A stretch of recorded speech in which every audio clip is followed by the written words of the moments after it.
Good morning students. In last lecture we have started a topic microprocessor and organization of 8085 microprocessor.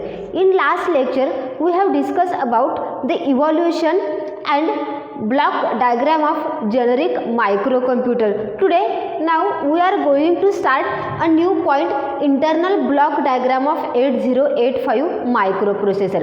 Last लेक्चरमध्ये आपण काय study केलं तर जे जेनेरिक मायक्रो कम्प्युटर्स आहेत त्याची ब्लॉक डायग्राम कोणती आहे आणि त्याचे इसेन्शियल ब्लॉक्स कुठले कुठले आहेत हे आपण लास्ट लेक्चरला स्टडी केलं. आजच्या लेक्चरला आपण काय बघणार आहोत तर इंटरनल ब्लॉक डायग्राम ऑफ 8085. आता 8085 हा जो मायक्रो प्रोसेसर आहे, आपण इव्होल्यूशन ऑफ मायक्रो प्रोसेसर जे स्टडी केलं त्याच्यामध्ये 8085 हा एक मायक्रो प्रोसेसर बघितला. याचा आपल्याला काय करायचं आहे तर या चॅप्टरमध्ये ब्रीफली हा मायक्रो प्रोसेसर जो आहे तो स्टडी करायचा आहे. मग याच्यामध्ये याचे इंटरनल स्ट्रक्चर काय आहे, याच्यामध्ये कोणकोणते ब्लॉक्स आहेत, त्याची पिन डायग्राम काय आहे आणि त्याचे ॲड्रेसिंग मोड्स कोणकोणते आहेत हे आपल्याला स्टडी करायचं आहे. आता इंटरनल ब्लॉक डायग्राम ऑफ 8085 ही खूप तुमच्या एक्झामच्या दृष्टिकोनातून महत्त्वाची आहे. याच्यावरती तुम्हाला एक्झामला 4 मार्क्सचा क्वेश्चन विचारला जातो की ज्याच्यामध्ये फक्त तुम्हाला डायग्राम ड्रॉ करायची असते. मी लास्टच लेक्चरला तुम्हाला सांगितलं की याच्यामध्ये डायग्राम्स ज्या या 2 आहेत त्या मोस्ट इम्पॉर्टंट्स आहेत, कारण याच्यावरती तुम्हाला 4 मार्क्सचा क्वेश्चन विचारला जातो. मग इंटरनल ब्लॉक डायग्राम ऑफ 8085 ही या पद्धतीची आहे. आता याच्यामधले इसेन्शियल ब्लॉक्स कोणकोणते ते आपण बघूया. ही ब्लॉक डायग्राम जी आहे ती थोडीशी कॉम्प्लिकेटेड आहे, त्यासाठी पहिल्यांदा तुम्हाला ही ब्लॉक डायग्राम समजावून घेता आली पाहिजे आणि नंतर तुम्ही काय करू शकता ती सॉर्ट आउट करून तुम्ही ड्रॉ करू शकता. आता मी इथं रफली ही डायग्राम ड्रॉ केलेली आहे. तुम्हाला PDF ज्या वेळेला नोट्सची सेंड केली जाईल त्याच्यामध्ये प्रॉपरली ती डायग्राम तुम्हाला प्रेझेंट असणार आहे. आता आपल्याकडे टाईम कमी असल्यामुळे मी डायग्राम रफली ड्रॉ केलेली आहे. आता इंटरनल ब्लॉक डायग्राम ऑफ 8085 म्हणजे काय तर ज्याला हा मायक्रो प्रोसेसर 8085 डिझाईन करण्यात आला त्याला त्याच्यामध्ये कोणकोणते ब्लॉक्स करण्यात आले याच्यावरनं काय केलेली आहे ही इंटरनल ब्लॉक डायग्राम ड्रॉ केलेली आहे. आता ही इंटरनल ब्लॉक डायग्राम जर पाहिली तर इथं तुम्हाला काही असे ब्लॉक्स दिसत आहेत किंवा इथं काही स्क्वेअर काढलेले आहेत आणि त्याच्यामध्ये मी काय केले तर त्या ब्लॉकची नावं दिलेली आहेत. आता याच्यामध्ये इसेन्शियल ब्लॉक्स कुठले कुठले बघा. पहिला महत्त्वाचा ब्लॉक जो आहे तो आहे ALU. इथं मी सर्कल करत आहे त्या ब्लॉकला, ते तुम्ही व्यवस्थित नोटिफाय करून घ्या. आता इंटरनल ब्लॉक डायग्राममध्ये हे पहिले 2 ब्लॉक्स दिसत आहेत ते कशाचे आहेत व इंटरप्ट कंट्रोल आणि सिरियल इनपुट आउटपुट. आता काही ठिकाणी तुम्हाला 2 पॉइंटेड ॲरो दिसत आहेत, बरोबर आहे. हा जर ॲरो बघितला तर ह्या ॲरोला तुम्हाला 2 पॉईंट्स दिसत आहेत, वरतीही पॉईंट दिसतोय आणि खालीही पॉईंट दिसतोय. मग ज्या ठिकाणी असे 2 पॉइंटेड ॲरो आहेत किंवा बाय डायरेक्शनल ॲरे आहेत ते काय असणार आहे तर तुमची डेटा बस असणार आहे. बसचे टाईप्स आपण याच्यामध्ये स्टडी करणारच आहोत. ते पूर्वी मी इथं तुम्हाला सांगते की ह्या ज्या लाईन्स दिसत आहेत कनेक्टेड, त्या कनेक्टेड लाईन्स म्हणजे काय आहेत तर बसेस आहेत. मग ह्या बसेस काही ठिकाणी ह्या बाय डायरेक्शनल्स आहेत आणि काही ठिकाणी युनि डायरेक्शनल आहेत. ज्या ठिकाणी बस बाय डायरेक्शनल आहे म्हणजेच त्या बसला 2 पॉइंटेड ॲरो दिलेले आहेत त्यावेळेला ती बस कशी असते डेटा बस असते. आणि ज्या ठिकाणी बसला एकच ॲरो तुम्हाला दिलेला असतो म्हणजेच ही जी बस आहे किंवा ही जी बस आहे ही युनि डायरेक्शनल आहे त्याला काय म्हटलं जातं तर ॲड्रेस बस. मग ही जी होरिझॉन्टल लाईन दिसते ही काय आहे तर तुमची डेटा बस आहे. मग डेटा बस किती बीटची आहे 8085 मध्ये तर 8 बीटची तुम्हाला डेटा बस इथं प्रोव्हाइड केलेली आहे. डेटा बस कशी असते तर बाय डायरेक्शनल असते, म्हणजे मायक्रो प्रोसेसरकडून सिरियल इनपुट आउटपुट जे आपले डिव्हाइस आहेत त्यांच्यामध्ये कम्युनिकेशन करण्यासाठी ह्या बाय डायरेक्शनल डेटा बस जे आहे त्याचा यूज केला जातो. त्याच्यानंतर इथे एक तुम्हाला ब्लॉक दिसतोय तो आहे ॲक्युमुलेटर. ॲक्युमुलेटर म्हणजे काय आहे तर रजिस्टर आहे. ज्याला जे काही अर्थमॅटिक आणि लॉजिकल ऑपरेशन्स परफॉर्म केले जातात त्याचा जो रिझल्ट स्टोअर केला जातो तो कशामध्ये स्टोअर केला जातो ह्या ॲक्युमुलेटरमध्ये. हा एक इसेन्शियल ब्लॉक आहे. त्याच्यानंतर इथं दिसतंय तुम्हाला टेम्पररी रजिस्टर. टेम्पररी रजिस्टर म्हणजे काय तर ज्या पद्धतीने आपण प्रोग्रामिंगमध्ये टेम्पररी व्हेरिएबल यूज करतो की ज्याच्यामध्ये डेटा थोड्या काळापुरता स्टोअर केला जातो, इथं सुद्धा टेम्पररी रजिस्टर म्हणजे काय तर तिथं काय केल्या जातात व्हॅल्यूज स्टोअर करण्यासाठी किंवा डेटा स्टोअर करण्यासाठी या रजिस्टरचा वापर केला जातो. आता इथं तुम्हाला एक वर्ड सतत ऐकायला मिळणार आहे, तो आहे रजिस्टर. आता ज्या पद्धतीने आपण प्रोग्रामिंग करतो त्याला आपण व्हेरिएबल्स हा वर्ड सतत यूज करतो. इथं रजिस्टरमध्ये सुद्धा सेम तेच मिनिंग आहे की ज्याला तुम्हाला व्हॅल्यू स्टोअर कराव्या लागतात त्याच्यासाठी इथं काय केले जातात, रजिस्टर्स यूज केले जातात. रजिस्टर्सला प्लेस होल्डर ही म्हटलं जातात. मग हा आहे टेम्पररी रजिस्टर. त्याच्यानंतर इथं दिसतोय आपल्याला फ्लॅग रजिस्टर. आता फ्लॅग रजिस्टर म्हणजे काय तर स्टेटस रजिस्टर आहे, तो सुद्धा काय आहे 8 बिट्स आहे. त्याच्यानंतर इथे एक युनिट दिसते ALU. ALU सुद्धा किती बिट्स आहे 8 बिट्स आहे, की जो सगळ्यात इसेन्शियल ब्लॉक आहे या डायग्राममधला अर्थमॅटिक अँड लॉजिकल युनिट. त्याच्यानंतर इथं तुम्हाला दिसतंय की टायमिंग अँड कंट्रोल सेक्शन, की जे तुमच्या CPUचं जे काही फंक्शनिंग असेल ते कंट्रोल करायचं काम कोण करत असतं, हे टायमिंग अँड कंट्रोल सेक्शन. त्याच्यानंतर इथं दिसते आपल्याला इन्स्ट्रक्शन रजिस्टर, त्याच्या खाली आहे इन्स्ट्रक्शन डिकोडर. हे सगळे जे आहेत ते किती बिटचे आहेत तर 8 बिटचे. इन्स्ट्रक्शन रजिस्टर असेल किंवा इन्स्ट्रक्शन डिकोडर असेल, हे सगळे किती बिटचे आहेत तर 8 बिट्सचे आपल्याला इथं प्रोव्हाइड केले जातात. त्याच्यानंतर हा खाली दिसतोय इन्स्ट्रक्शन डिकोडर. इन्स्ट्रक्शन डिकोडरचं फंक्शन काय असतं तर इन्स्ट्रक्शन रजिस्टर जो आहे त्याच्यामधून काय करणं, इन्स्ट्रक्शन फेच करणं आणि नंतर ती काय केली जाते, डिकोड केली जाते. त्याच्यानंतर इथे एक तुम्हाला लार्ज साईजमधला ब्लॉक दिसत आहे. हा लार्ज साईजमधला ब्लॉक म्हणजे काय आहे तर रजिस्टर्स. इथं मी नोट डाऊन करते रजिस्टर. आता हे रजिस्टरमध्ये किती टाईपचे रजिस्टर्स आहेत बघा, BC DEHL, त्याच्यानंतर स्टॅक पॉइंटर आणि प्रोग्राम काउंटर, एवढ्या टाईपचे आपल्याला काय करायचे आहेत रजिस्टर्स यूज करायचे आहेत. आता हे जे रजिस्टर्स आहेत तो प्रत्येक रजिस्टर हा 8 बिट्स आहे, पण ज्याला ते पेअरमध्ये वापरले जातात त्याच्यापासून 16 बिटचा काय करू शकतो रजिस्टर तयार करू शकतो. मग पेअर करताना कुणाची पेअर तयार करायची तर B आणि C ची तुम्ही पेअर करू शकता, D आणि E ची पेअर करू शकता आणि HL ची पेअर करू शकता. या 3 पेअर इथं काय केलेले आहेत पॉसिबल आहेत. त्याच्यानंतर तुम्हाला दिसते इथं ॲड्रेस बफर आणि डेटा बफर. आता याच्यामध्ये इसेन्शियल ब्लॉक्स कुठले कुठले आहेत बघूया. पहिला इसेन्शियल ब्लॉक जो आहे तो आहे ALU म्हणजेच अर्थमॅटिक अँड लॉजिकल युनिट. दुसरा इसेन्शियल ब्लॉक जो आहे तो आहे ॲक्युमुलेटर आणि रजिस्टर. लक्षात घ्या, पहिला इसेन्शियल ब्लॉक कुठला आहे या डायग्राममधला तर ALU आहे. सेकंड ब्लॉक जो इसेन्शियल आहे तो आहे रजिस्टर, की ज्याच्यामध्ये पहिला रजिस्टर येतो ॲक्युमुलेटर 2.1 ॲक्युमुलेटर आणि त्याच्यानंतर ते सगळे रजिस्टर्स त्याच्यात सोबत. मग रजिस्टरमध्ये हे रजिस्टर सोडून अजून कुठले रजिस्टर येतात तर टेम्पररी रजिस्टर याच्यामध्येच येतो, स्टॅक पॉइंटर याच्यामध्ये येतो, प्रोग्राम काउंटर याच्यामध्ये येतो आणि फ्लॅग रजिस्टर येतो. हे एवढे सगळे रजिस्टरचा एक ब्लॉक तयार होतो. त्याच्यानंतर इसेन्शियल ब्लॉक तिसरा कुठला आहे तर इन्स्ट्रक्शन डिकोडर, हा तिसरा इसेन्शियल ब्लॉक आहे. त्याच्यानंतर फोर्थ इसेन्शियल ब्लॉक कोणता आहे तर टायमिंग अँड कंट्रोल सेक्शन, हा फोर्थ इसेन्शियल ब्लॉक आहे. त्याच्यानंतर फिफ्थ ब्लॉक कुठला आहे तर इंटरप्ट कंट्रोल, की जो सुरुवातीला आपण ड्रॉ केलेला आहे. आणि लास्ट टाईपचा जो इसेन्शियल ब्लॉक आहे तो आहे 3 टाईप्स ऑफ बसेस. लक्षात घ्या, ही डायग्राम थोडीशी कॉम्प्लिकेटेड आहे, पण याचा जर तुम्ही प्रॅक्टिस केला ही डायग्राम ड्रॉ करण्याची तर तुम्हाला ही डायग्राम कशी जाणार आहे, इझी जाणार आहे. आता या डायग्राममधले तुम्हाला ब्लॉक्स जे आहेत ते ब्लॉक्स क्लॅरिफाय झालेत का सगळे, की महत्त्वाचे याच्यामधले ब्लॉक्स कुठले कुठले आहेत ते.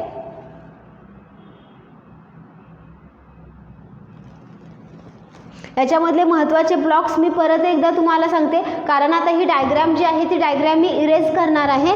आपल्याला त्याच्यातले महत्त्वाचे जे ब्लॉक्स आहेत त्याचे फंक्शन्स आपल्याला फाइंड आउट करायचे आहेत किंवा फंक्शन्स आपल्याला सांगायचे आहेत, त्याच्यासाठी मी ही डायग्राम ड्रॉ करणार आहे. तत्पूर्वी मी परत एकदा तुम्हाला याच्यातले इसेन्शियल ब्लॉक सांगते. पहिला सगळ्यात महत्त्वाचा याच्यातला ब्लॉक आहे तो आहे ALU means that arithmetic and logic unit, की जे किती बिट्स आहे 8 बिट्स आहे. सेकंड वन जो इम्पॉर्टंट ब्लॉक आहे तो आहे रजिस्टर्स. रजिस्टरमध्ये मग हे सगळे रजिस्टर्स येतात. पहिल्यांदा त्याच्यामध्ये ॲक्युमुलेटर येतो, त्याच्यानंतर register BCDEHL, after that stack pointer, program counter, त्याच्यानंतर flag register and temporary register. एवढे सगळे रजिस्टर कुणामध्ये येतात तर सेकंड ब्लॉकमध्ये येतात. थर्ड जो ब्लॉक आहे तो थर्ड ब्लॉक कोणता आहे तर इन्स्ट्रक्शन डिकोडर आहे. फोर्थ ब्लॉक जो आहे तो टायमिंग अँड कंट्रोल सेक्शन आहे. त्याच्यानंतर फिफ्थ जो ब्लॉक आहे तो आहे इंटरप्ट कंट्रोल. आणि सगळ्यात लास्ट 6 नंबरचा ब्लॉक जो आहे तो आहे 3 types of buses.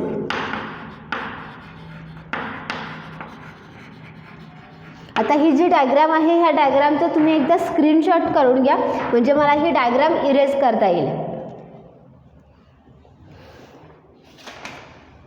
I hope सगळ्यांनी याचा स्क्रीनशॉट काढला असेल. आता मी इथं लेफ्ट हँड साईडला याचे जे इसेन्शियल ब्लॉक्स आहेत ते इसेन्शियल ब्लॉक्स राईट डाऊन करते आणि त्याच्याशी रिलेटेड त्याचे फंक्शन्स काय काय आहेत तेही आपण बघूया. पहिला याच्यातला इसेन्शियल ब्लॉक आहे ALU. सेकंड वन जो आहे तो आहे रजिस्टर्स. थर्ड वन जो आहे तो आहे इन्स्ट्रक्शन डिकोडर.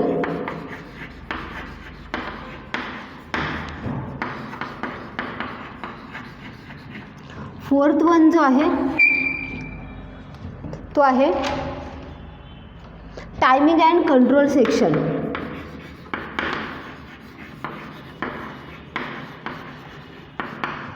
फिफ्थ वन जो आहे तो आहे interrupt control.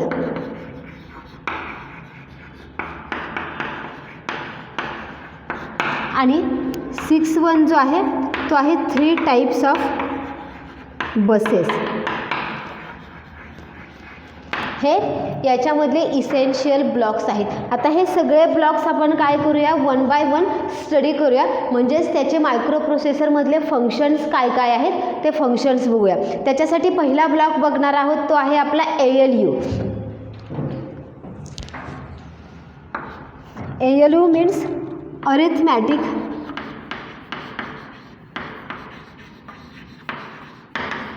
And logic unit. त्याला काय म्हटलं जातं ALU म्हटलं जातं. आता हा ALU बघत असताना याच्यावरती तुम्हाला एक्झामला 3 मार्क्सचा क्वेश्चन विचारला जातो. What is mean by ALU and route down functions of ALU. लक्षात घ्या याच्यामध्ये जे ब्लॉक्स आहेत त्याच्यावरती सुद्धा तुम्हाला डायरेक्टली क्वेश्चन विचारला जातो 3 मार्क्सचा. त्याच्यामधला इम्पॉर्टंट क्वेश्चन कुणाकुणावरती विचारला जातो सांगते तुम्हाला. ALU वरती एक क्वेश्चन विचारला जातो की ज्याच्यामध्ये तुम्हाला ALUचं मिनिंग विचारलं जातं आणि त्याची जी एक ब्लॉक डायग्राम आहे ती ब्लॉक डायग्राम तिथे तुम्हाला ड्रॉ करावी लागते आणि प्लस त्याचे रिलेटेड फंक्शन्स. आता ALUचा लॉंग फॉर्म काय आहे तर अरिथमॅटिक अँड लॉजिक युनिट. आता याची ब्लॉक डायग्राम जी आहे ती ब्लॉक डायग्राम मी इथं ड्रॉ करते.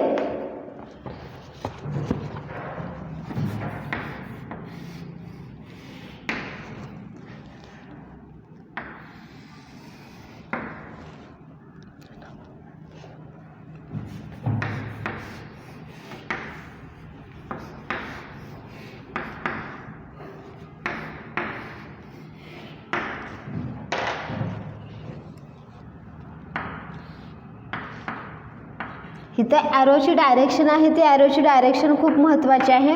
ॲरोच्या डायरेक्शनवरनं तुम्हाला क्लेरिफाय झालं पाहिजे की ह्या ज्या बसेस वापरल्या जात आहेत त्या बसेस कोणत्या टाईप्सच्या आहेत. ही ब्लॉक डायग्रामसुद्धा ज्याला तुम्हाला ALU वरती क्वेश्चन विचारला जातो त्याला ही ब्लॉक डायग्राम ड्रॉ करणंसुद्धा इसेन्शियल आहे कारण तिथं ब्लॉक डायग्रामला तुम्हाला हाफ मार्क दिला जातो.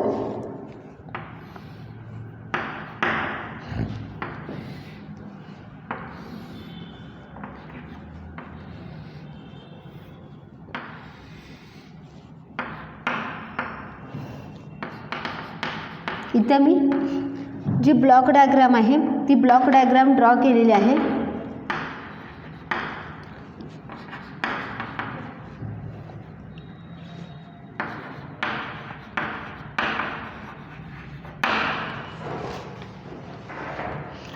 ALU म्हणजे काय हे तुमच्या आता लक्षात आलं असेल की ALU म्हणजे काय तर अर्थमॅटिक आणि लॉजिकल युनिट. आता याचे फंक्शन्स काय काय आहेत बघा.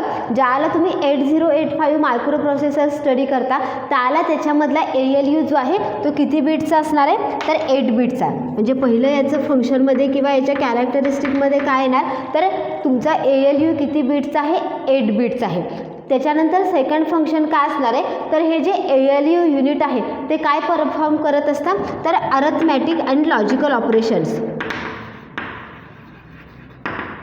Arithmetic and logical operations perform. आता हे ALU ज्याला अर्थमॅटिक आणि लॉजिकल ऑपरेशन्स परफॉर्म करत असतं त्याला त्याच्यासोबत अजून कोण कोण ॲड केलेलं असते बघा. तर ॲडर, शिफ्टर याची हेल्प घेऊन तो काय करत असतो अर्थमॅटिक आणि लॉजिकल ऑपरेशन्स परफॉर्म करत असतं. लक्षात घ्या हे खूप महत्त्वाचं आहे. त्याच्यासोबत अजून काय आहे तर स्टेटस रजिस्टर. ALU म्हणजे काय तर अर्थमॅटिक लॉजिकल युनिट हे एवढंच आपल्याला माहीत असतं. पण एवढे एकच सिंगल जे सेंटेन्स आहे ते त्याच्याबद्दल पुरेसं नाही आहे. ज्या वेळेला तुम्हाला एक्झामला याच्यावरती शॉर्ट नोट विचारली जाते मग पहिल्यांदा तुम्ही काय करणार आहात तर ही डायग्रॅम जी आहे ती डायग्रॅम ड्रॉ करणार आहात. त्याच्यानंतर तुम्हाला काय मेन्शन करता आलं पाहिजे तर ज्याला 8085 हा मायक्रो प्रोसेसर स्टडी करतो त्याला त्याच्यामधलं ALU युनिट जे आहे ते किती बीटचं आहे 8 बीटचं आहे. त्याच्यानंतर हे युनिट काय परफॉर्म करतं तर अर्थमॅटिक आणि लॉजिकल ऑपरेशन्स परफॉर्म करण्यासाठी या युनिटचा यूज केला जातो. आफ्टर दॅट काय तर हे अर्थमॅटिक आणि लॉजिकल युनिट जे आहे ते कोणापासून बनलेलं आहे किंवा याच्याशी अजून रिलेटेड जे ब्लॉक्स आहेत ते कोणते आहेत की जे त्याला अर्थमॅटिक आणि लॉजिकल ऑपरेशन्स करण्यामध्ये मदत करत असतात. तर ते ब्लॉक्स कुठले आहेत एक आहे ॲडर, सेकंड आहे शिफ्टर आणि थर्ड वन आहे स्टेटस रजिस्टर. आता ह्यातला ॲडर जो ब्लॉक आहे तो काय परफॉर्म करत असतो तर मॅथमॅटिकल ॲडिशन असेल, सबट्रॅक्शन असेल, इन्क्रीमेंट असेल किंवा डिक्रीमेंट असेल हे जे सगळे ऑपरेशन्स आहेत हे सगळे ऑपरेशन्स कुठं परफॉर्म केले जातात तर ॲडरमध्ये परफॉर्म केले जातात. त्याच पद्धतीनं मग शिफ्टर काय करत असतो तर शिफ्टर काय करत असतो रोटेट लेफ्ट, रोटेट राईट हे जे ऑपरेशन्स आहेत ॲक्युम्युलेटरमधला डेटा रोटेट करणं त्याच्यासाठी कुणाचा यूज केला जातो तर ह्या शिफ्टरचा यूज केला जातो. आणि थर्ड वन जे आहे ते आहे स्टेटस रजिस्टर. स्टेटस रजिस्टर म्हणजे काय तर जो काही तुमचा मॅथमॅटिकल ऑपरेशन करून जो काही डेटा इव्हॅल्युएट केला जातो किंवा रिझल्ट इव्हॅल्युएट केला जातो त्याच्यावरनं काय केलं जातं तर फ्लॅग सेट केले जातात. या सगळ्यांची हेल्प घेऊन काय करत असते ALU अर्थमॅटिक आणि लॉजिकल ऑपरेशन्स करत असतं. आता जर ही डायग्राम तुम्ही बघितली तर ALU म्हणजे काय अर्थमॅटिक आणि लॉजिकल युनिट याच्याकडे डेटा कुणाकडून येतोय बघा. इथं जे बाय डायरेक्शनल दाखवलेले आहेत तिथं काय असणार आहे तुमच्या डेटा बस असणार आहेत आणि जे युनि डायरेक्शनल दाखवलेले आहेत म्हणजे जिथे एकच ॲरो तुम्हाला दाखवलेला आहे या ठिकाणी बघा ते काय असणार आहे तुमची ॲड्रेस बस असणार आहे. इथं काय दाखवलेली आहे तुमची डेटा बस दाखवलेली आहे. म्हणजे याच्या खाली जे ब्लॉक्स आहेत ते डेटा सेंडही करू शकतात आणि रिसीव्हही करू शकतात. लक्षात घ्या ज्याला तुम्ही डेटा बस वापरता त्याला तुम्ही काय करू शकता डेटा सेंडही करू शकता आणि डेटा रिसीव्हही करू शकता कारण ती बस कशी आहे बाय डायरेक्शनल आहे. पण ज्याला ॲड्रेस बस वापरली जाते त्याला त्या जे ॲरो वापरले जातात ते युनि डायरेक्शनल असतात की ज्याच्यावरती फक्त काय केला जातो ॲड्रेस कॅरी केला जातो. आता ही जी डेटा बस आहे ही 3 ब्लॉकला अटॅच केलेली आहे. पहिला ब्लॉक आहे ACC मीन्स काय आहे तर ॲक्युम्युलेटर. लक्षात घ्या आता प्रत्येक वेळेला इथं ॲक्युम्युलेटरचं स्पेलिंग पूर्ण जे आहे ते आपण लिहिणार नाही त्याच्यासाठी हा शॉर्ट फॉर्म वापरला जातो किंवा कॅपिटल Aनं सुद्धा तुम्ही काय मेन्शन करू शकता की दॅट इज ॲक्युम्युलेटर. आता इथं डेटा बसला काय काय अटॅच केले बघा ॲक्युम्युलेटर आहे, टेम्पररी रजिस्टर आहे आणि फ्लॅग रजिस्टर आहे आणि सगळ्यात खाली काय आहे तर ALU. मग ALU ज्याला अर्थमॅटिक ऑपरेशन्स करत असतो त्याला डेटा कुणाकुणाकडून घेत असतो तर ॲक्युम्युलेटरमधल्या डेटावरती तो सुद्धा काय करत असतो अर्थमॅटिक ऑपरेशन करत असतो आणि रिझल्ट परत ॲक्युम्युलेटरला सेंड करतो. त्याच पद्धतीनं तो अजून कुणाकडून डेटा ॲक्सेप्ट करत असतो की जो टेम्पररी रजिस्टर आहे की ज्याच्यामध्ये डेटा शॉर्ट टाईमसाठी काय केला जातो स्टोअर केला जातो.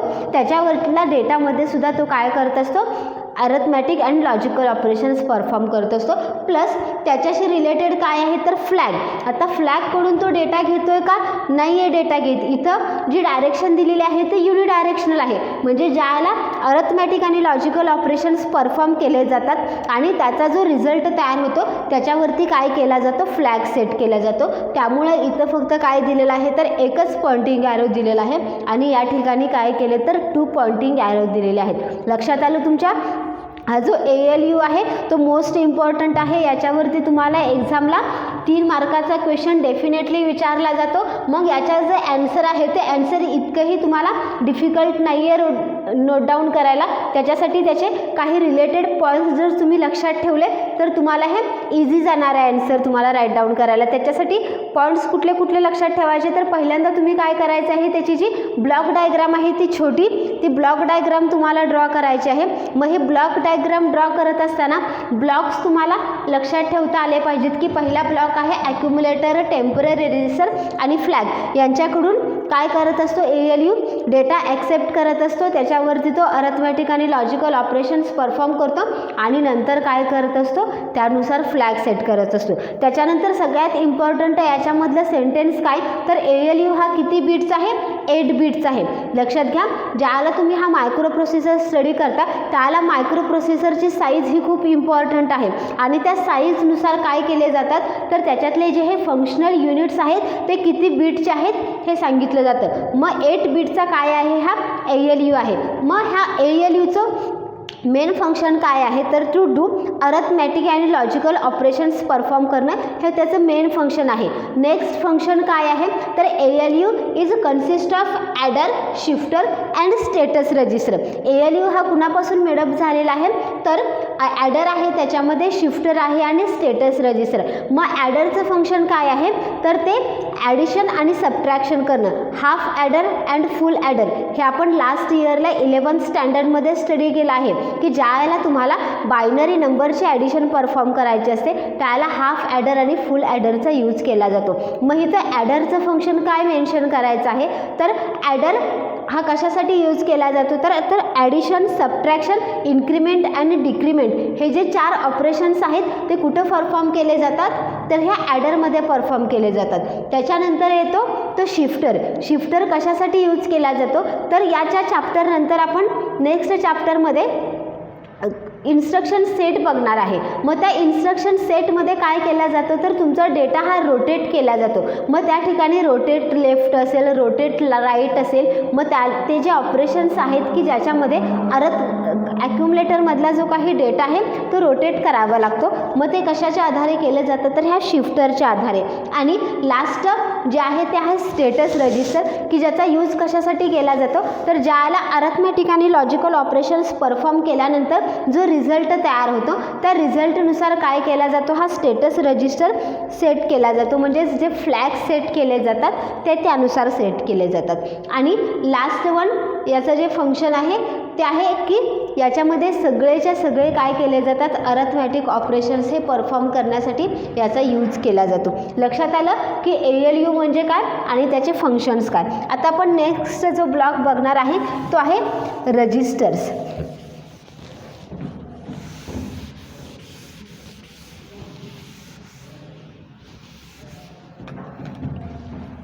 पहिला आपण कुठला पाहिला तर ALU हा ब्लॉक पहिला.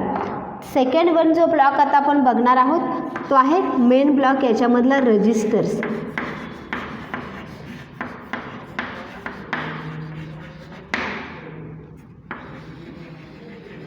आता रजिस्टर्स म्हणजे काय त्याचं मिनिंग पहिल्यांदा लक्षात घ्या. रजिस्टर्स काय आहेत तर प्लेस होल्डर आहेत.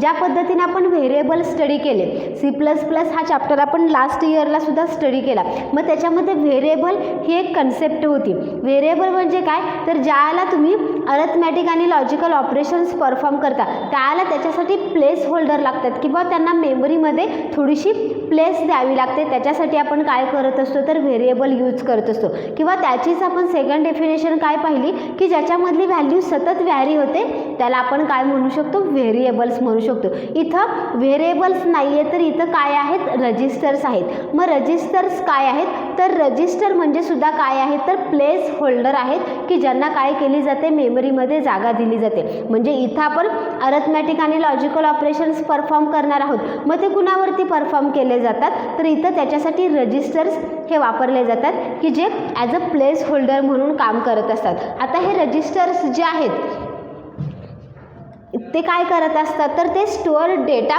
During the program execution. हे रजिस्टरचं काम काय आहे तर ज्याला प्रोग्रामचं एक्झिक्युशन सुरू आहे त्याला त्याच्यामध्ये काय केला जातो, डेटा स्टोअर केला जातो. आता 8085 जो मायक्रो प्रोसेसर आहे याच्यामध्ये काही रजिस्टर्स हे 8 बीटचे आहेत आणि काही रजिस्टर हे किती बीटचे आहेत तर 16 बीटचे आहेत. लक्षात घ्या, रजिस्टरचं मिनिंग काय आहे तर रजिस्टर्स काय आहेत, प्लेस होल्डर्स आहेत की ज्याला प्रोग्रामचं एक्झिक्युशन सुरू असतं त्याला ते ॲज अ डेटा स्टोरेज म्हणून काय केले जातात, यूज केले जातात. आणि 8085 मध्ये काही रजिस्टर्स हे 8 बीटचे आहेत आणि काही रजिस्टर हे 16 बीटचे आहेत. आता ह्या रजिस्टरमधले पहिला सगळ्यात महत्त्वाचा रजिस्टर आपण बघूया की जो आहे ॲक्युमुलेटर.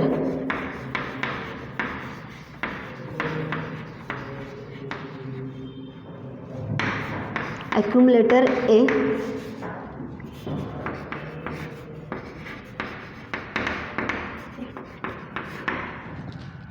सगळ्यात महत्त्वाचा रजिस्टर याच्यामधला काय आहे तर ॲक्युमुलेटर आहे. आता हा ॲक्युमुलेटर कशामध्ये नोटेशन केला जातो तर त्याच्यासाठी कॅपिटल ए हा अल्फाबेट यूज केला जातो की ज्याने तो ॲक्युमुलेटर आहे हे सांगितलं जातं किंवा त्याच्यासाठी शॉर्ट फॉर्म जो वापरला जातो तो आहे ए. आता ज्याला 8085 आपण मायक्रो प्रोसेसर स्टडी करतो त्याला ॲक्युमुलेटर हा किती बीटचा आहे तर 8 बीटचा आहे. हे इम्पॉर्टंट आहे. आता याच्यामध्ये आपण बऱ्याच वेळेला तुम्हाला हे 8 बीट जे आहे ते ऐकायला मिळणार आहे. मग 8085 वरनं तुम्हाला लक्षात घ्यायचं आहे की 8085 जो मायक्रो प्रोसेसर आहे तो मायक्रो प्रोसेसरच मुळात किती बीटचा आहे, 8 बीटचा आहे. त्यामुळे याच्यामधलं जे अरिथमॅटिक आणि लॉजिकल युनिट आहे किंवा जे काही आपला ॲक्युमुलेटर आहे तो ॲक्युमुलेटर किती बीटचा असणार आहे तर 8 बीटचा असणार आहे. आता ॲक्युमुलेटरचं फंक्शन काय आहे हे आपण बघूया. Accumulator it is use to perform arithmetic आणि लॉजिकल ऑपरेशन्स. आता मगाची जर ब्लॉक डायग्राम तुम्ही केअरफुली बघितली असेल तर इथं ज्याला आपण ALU ड्रॉ केला होता त्याच्यावरती काय होता तर ॲक्युमुलेटर होता. मग हा ॲक्युमुलेटर काय करत असतो तर मेन रजिस्टर आहे याच्यामधला की ज्याच्यामध्ये रिझल्ट स्टोअर केला जातो.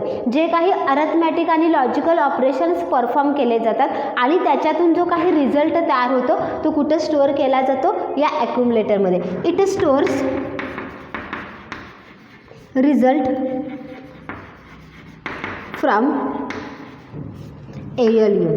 आपण बघितलं की ALU पासून तुम्ही बाय डायरेक्शनल ॲरो काढला होता की एक ॲक्युमुलेटरला जात होता. म्हणजे ॲक्युमुलेटरकडून तो डेटा ॲक्सेप्टही करतो, त्याच्यावरती अरिथमॅटिक आणि लॉजिकल ऑपरेशन्स करतो आणि नंतर तयार झालेला रिझल्ट परत कुठं पाठवला जातो तर ॲक्युमुलेटरकडे पाठवला जातो.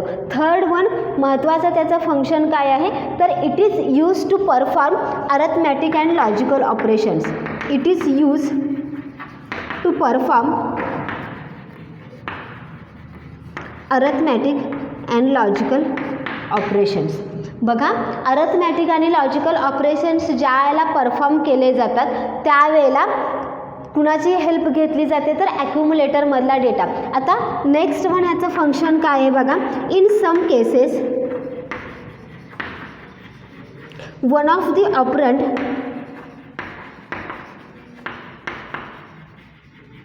Is accumulator. आता अरिथमॅटिक आणि लॉजिकल ऑपरेशन्स ज्याला तुम्ही परफॉर्म करता त्याला तुम्हाला 2 ऑपरंटची गरज असते. आता इथं ऑपरंट म्हणजे काय बघा. फॉर एक्झाम्पल मला सम करायचे आहे 30 + 50. त्याला हा 30 हा एक नंबर आहे आणि 50 हा एक नंबर आहे, बरोबर आहे. इथं या नंबरलाच काय म्हटलं जातं तर ऑपरंट म्हटलं जातं. मग ज्या वेळेला इथं अरिथमॅटिक आणि लॉजिकल ऑपरेशन्स परफॉर्म केले जातात. आता इथं अरिथमॅटिक आणि लॉजिकल ऑपरेशन्स कुणावरती परफॉर्म केले जाणार आहे तो तर रजिस्टरवरती, की जे रजिस्टर आपण स्टडी केले, बी रजिस्टर असेल, सी असेल, डी असेल, ई असेल, एच असेल, एल असेल, हे जे रजिस्टर्स आहेत याच्यावरतीच तुम्ही काय करू शकता अरिथमॅटिक आणि लॉजिकल ऑपरेशन्स परफॉर्म करू शकता.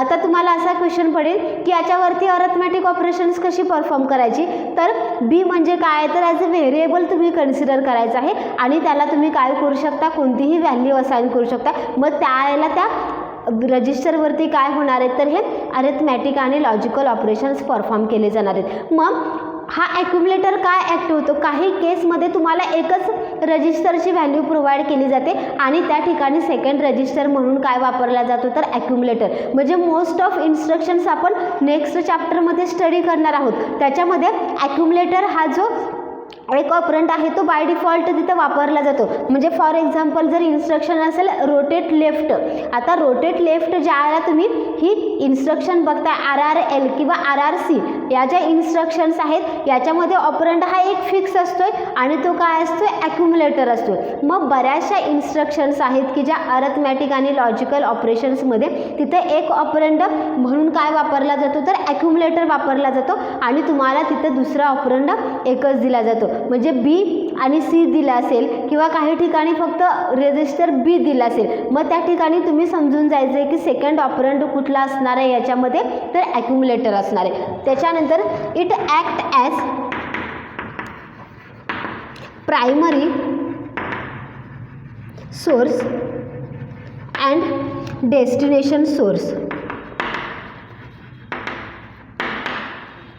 आता काही ठिकाणी ॲक्युमुलेटर काय ॲक्ट होतं तर प्रायमरी सोर्स ॲक्ट होतं. प्रायमरी सोर्स म्हणजे काय तर ज्याला तुम्ही अरिथमॅटिक ऑपरेशन करता त्याला तुम्हाला दोन ऑपरंटची गरज असते. एक ऑपरंट तुम्हाला दिलेला आहे, मग अशा वेळेला सेकंड ऑपरंट म्हणून तुम्ही काय वापरू शकता तर ॲक्युमुलेटर वापरू शकता आणि जो काही रिझल्ट तयार होणार आहे त्या प्रोसेसचा तो रिझल्टसुद्धा कुठं स्टोअर केला जातो तर ॲक्युमुलेटरमध्ये स्टोअर केला जातो. म्हणून इथं काय म्हटलेलं आहे तर प्रायमरी सोर्स म्हणून सुद्धा तुम्ही वापरू शकता आणि रिझल्ट स्टोरेज करण्यासाठी सुद्धा काय केला जातो ॲक्युमुलेटरचा यूज केला जातो. किंवा एक सिंपल एक्झाम्पल मी तुम्हाला सांगते की ज्यावेळेला तुम्हाला ॲक्युमुलेटरमधले कंटेंट रोटेट करायचे आहेत, आपण त्या इन्स्ट्रक्शन शिकणार आहोत, ज्याला आपण लॉजिकल ग्रुपच्या इन्स्ट्रक्शन शिकणार आहोत त्याच्यामध्ये RRC RLC ह्या इन्स्ट्रक्शन बघणार आहोत. मग त्याच्यामध्ये काय केला जातो तर ॲक्युमुलेटरवरतीच सगळे ऑपरेशन्स परफॉर्म केले जातात. RRC म्हणजे काय तर ॲक्युमुलेटरमधला जो काही डेटा असेल तो डेटा काय केला जातो तर राईटनं शिफ्ट केला जातो किंवा राईट साईडनं तो रोटेट केला जातो. मग तिथं प्रायमरी सोर्स जो आहे किंवा प्रायमरी ऑपरंट म्हणून काय वापरला जातो तर ॲक्युमुलेटरचेच कंटेंट वापरले जातात आणि तेच काय केले जातात रोटेट केले जातात. आणि रोटेट केल्यानंतर जो काही रिझल्ट तुमचा तयार होणार आहे तो रिझल्ट सुद्धा कशामध्ये स्टोअर केला जातो तर ॲक्युमुलेटरमध्येच स्टोअर केला जातो. म्हणून याला काय म्हटलेलं आहे तर ॲक्युमुलेटर हा काही ठिकाणी प्रायमरी सोर्स म्हणून सुद्धा ॲक्ट केला जातो आणि काही ठिकाणी डेस्टिनेशन रजिस्टर जे आहेत किंवा जे काही ऑपरेशनचा रिझल्ट आहे तो ऑपरेशनचा रिझल्ट स्टोअर करण्यासाठी सुद्धा काय केला जातो ह्या ॲक्युमुलेटरचा यूज केला जातो. लक्षात आलं तुमच्या की रजिस्टरमधला सगळ्यात महत्त्वाचा रजिस्टर्स कुठला आहे तर ॲक्युमुलेटर आहे. याच्यामध्ये ॲक्युमुलेटर जो आहे 8085 मधला तो किती बिट्स आहे 8 बिट्स आहे. त्याच्यानंतर नेक्स्ट फंक्शन काय आहे तर it stores result from ALU, जे काही अरिथमॅटिक आणि लॉजिकल ऑपरेशन्स केल्यानंतर जो काही रिझल्ट तयार होतो तो रिझल्ट कशामध्ये स्टोअर केला जातो तर ह्या ॲक्युमुलेटरमध्ये स्टोअर केला जातो. नेक्स्ट वन काय it is use to perform arithmetic operation. Arithmetic operation perform करण्यासाठी सुद्धा काय केला जातो तर ALUचा यूज केला जातो.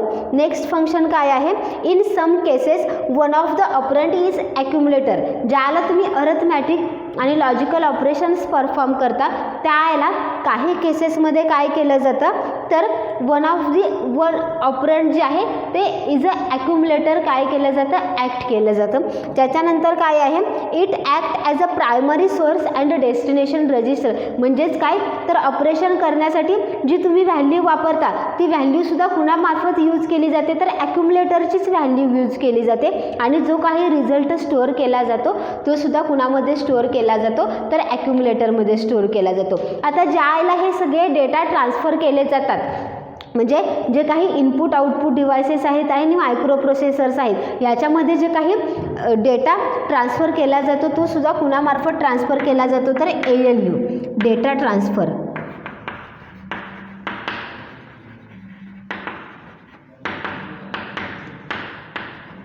ज्यावेळेला तुम्ही अरिथमॅटिक आणि लॉजिकल ऑपरेशन्स परफॉर्म करता त्यावेळेला ते ऑपरेशन्स परफॉर्म करत असताना जो काही डेटा ट्रान्सफर केला जातो तो डेटा कुणामार्फत ट्रान्सफर केला जातो, तर ह्या ALUच्या मार्फतच हा डेटा जो आहे तो ट्रान्सफर केला जातो. लक्षात आलं की ॲक्युमुलेटरचे फंक्शन्स कुठले कुठले आहेत. आता याच्यात सोबत अजून काही रजिस्टर याच्यामध्ये सांगितलेले आहेत. ते रजिस्टर्स कुठले कुठले आहेत मी या साईडला राईट डाऊन करते. सेकंड रजिस्टर जो आहे तो आहे रजिस्टर B, त्याच्यानंतर register C, register D, register E, register H आणि रजिस्टर L.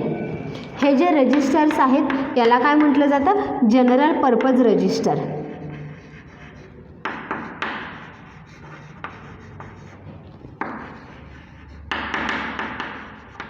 तो ॲक्युमुलेटर जो आहे तो जनरल पर्पज रजिस्टरमध्ये येत नाही का, कारण त्याच्यामध्ये अरिथमॅटिक आणि लॉजिकल ऑपरेशन्स परफॉर्म केल्यानंतर त्याच्यामध्ये डेटा स्टोअर केला जातो किंवा रिझल्ट स्टोअर केला जातो. आणि हे जे बाकीचे रजिस्टर्स आहेत उरलेले 6 हे रजिस्टर्स कसे आहेत, तर जनरल पर्पज रजिस्टर्स आहेत की जे अरिथमॅटिक आणि लॉजिकल ऑपरेशन्स परफॉर्म करत असताना ॲज अ ऑपरंट म्हणून यूज केले जातात. मग हे जे रजिस्टर्स आहेत ते रजिस्टर्स किती बीटचे आहेत, तर 8 बीटचे आहेत.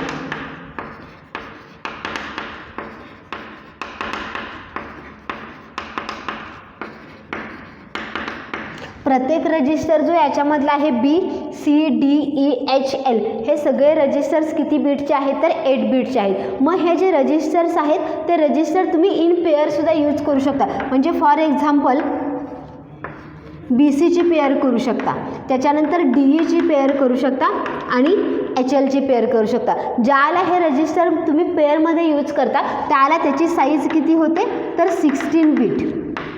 लक्षात घ्या, हे खूप महत्त्वाचं आहे. ज्याला तुम्ही हा सिंगल रजिस्टर यूज करत असता त्याला त्या सिंगल रजिस्टरची साईज किती आहे, 8 बीट आहे. पण ज्याला हे रजिस्टर तुम्ही पेअरमध्ये यूज करता त्याला मात्र त्याची साईज किती होते, तर 16 बीट ही त्याची साईज होते.